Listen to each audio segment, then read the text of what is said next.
I'm so happy to meet you, Mr. Pressure. Give thanks. I love a lot of your songs. Much love, yes. Very conscious. I love that. Always. Sorry about all the weirdness that happened today, but I'm finally here to see you now, and we want to just start this discussion. I was reading about you. You're a very interesting guy. Really? Yes. Yes, indeed. Good, good. I see that you're from the VI. Born and raised. Tell us a little bit about where you're from. Well, the VI is a VI, you know, and it have, well, it now have 4 islands in the VI, including Water Island now. St. Thomas, St. John, and St. Croix, Water Island. You know? Yeah. But you're from St. Thomas. Born and raised. Yes, I read that. I saw that. I also read that you're a very not only a singer, but you're gifted in playing many different instruments. Well, not many, you know. Not many. I've learned to play the trumpet. I've learned to play drums and steel pan. Okay, okay. And I saw that you started from an early age. Yeah, from around 7, 8 years old, playing the trumpet. Yeah, that was my first instrument. Yes, I saw that. Yeah.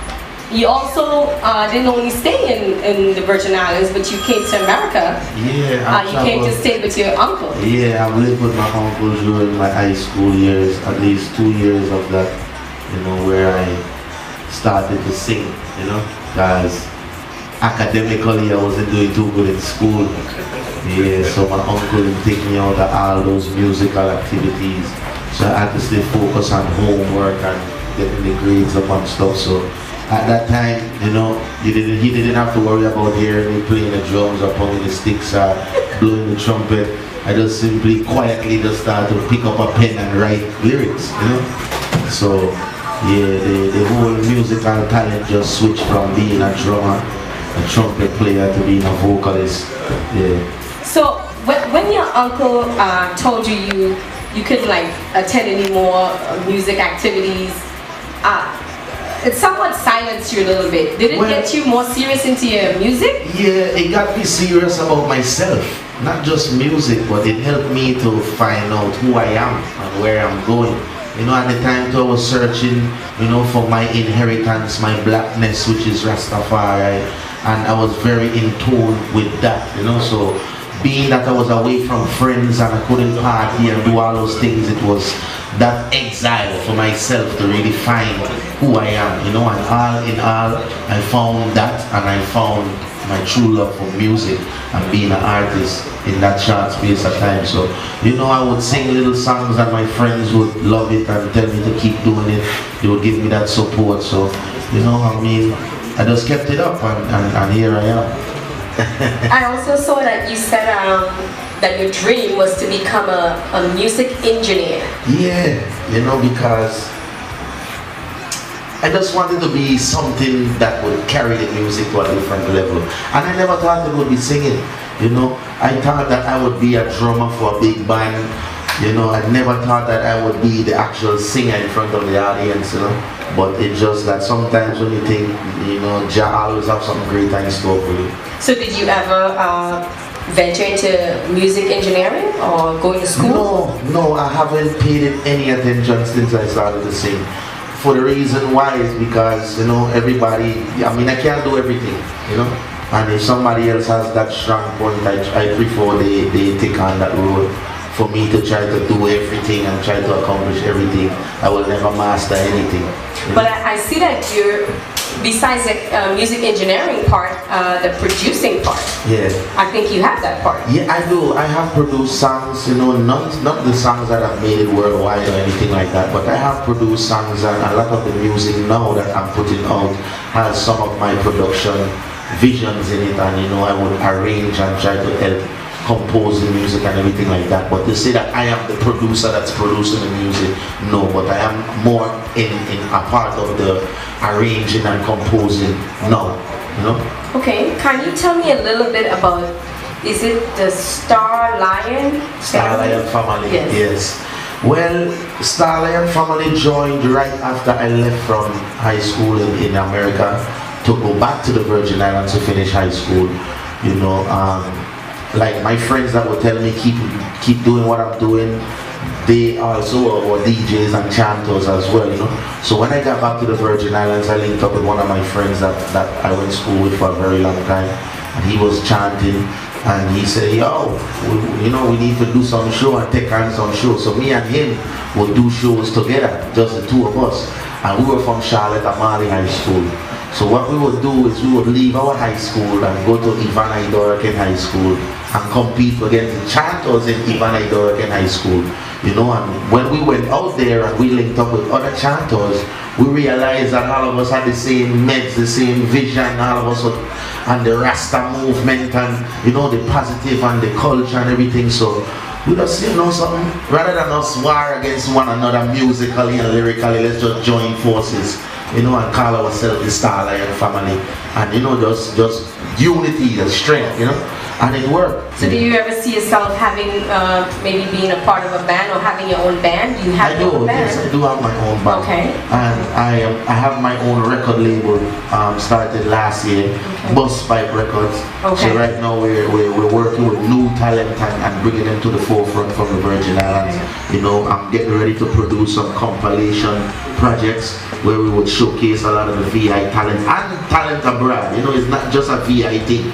You know, it's a musical thing, you know what I mean? But it's founded from the Virgin Islands, and if it's there, then we have no choice but to shine a light on the talent that we have, that we know can make a great impact in the world, you know?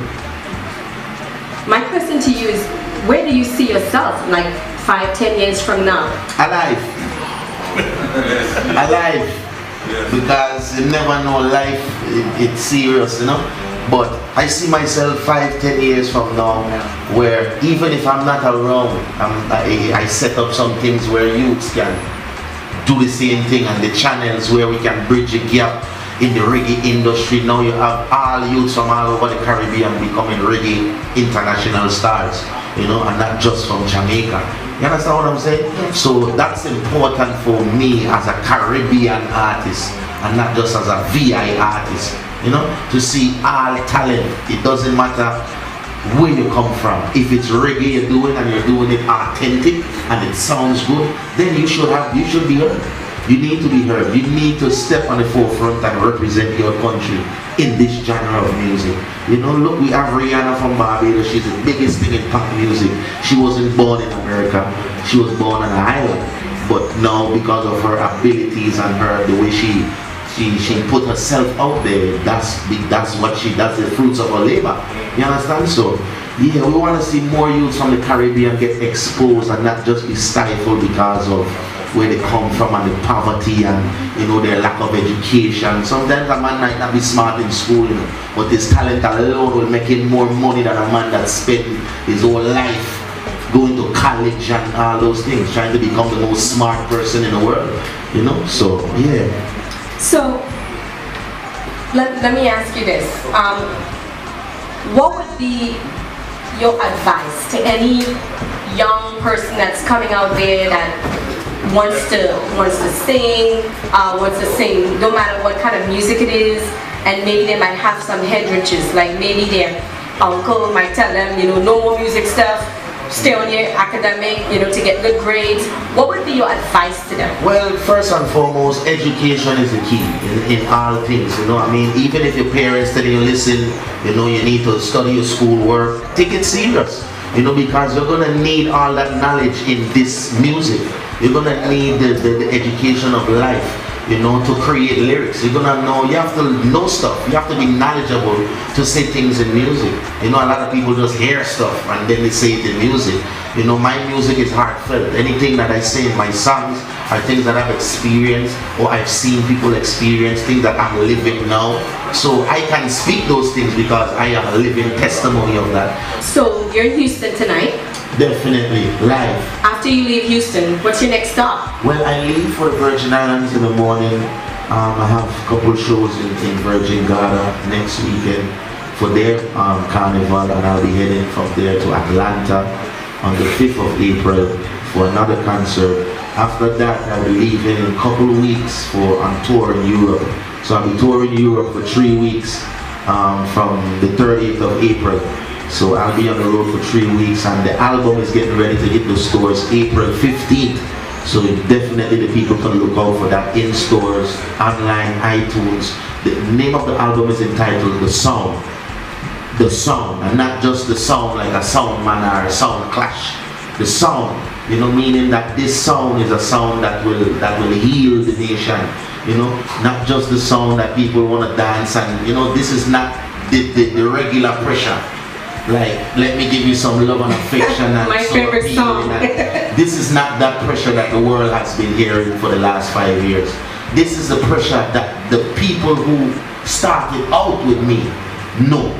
This is where pressure started from, and this is where it's at right now. The song, roots and culture, upliftment, Rastafari love, you know, love from one to another. That's the movement coming upon right now. So you have changed? No, Ladies. I have not changed. No, I've not changed. I'm just being free and being able to just accept life for what it is. You know, life is full of phases, and it doesn't mean that I'm changing, because there's no way I could give up the woman in a music. No way I can do that. But at the same time, there's no way I could give up the streets. Right. There's no way I could give up the Most High. So there's a time and place for everything. And right now is a time when people are yearning for positive. They're yearning for health. Even health. People are more going to the gym. They're more eating healthy. Right now is the time for that revolution, that health revolution, that spiritual revolution to get yourself on top of that. And I want to be on the front line where people can be like, listen, no one listen to some pressure so we can get them next day. You know, so it's important for me to make sure that the music is clean. You know, people can learn something, the children can turn it on, grandma can listen to it and say, ah, why am I singing about? I know I hear that nonsense right now, you know? I know. So right now, Granny and Daddy could listen to the song and say, yeah, I love those lyrics. Right. So that's important. Well, Mr. Pressure, I am so glad I had this opportunity to speak with you this evening.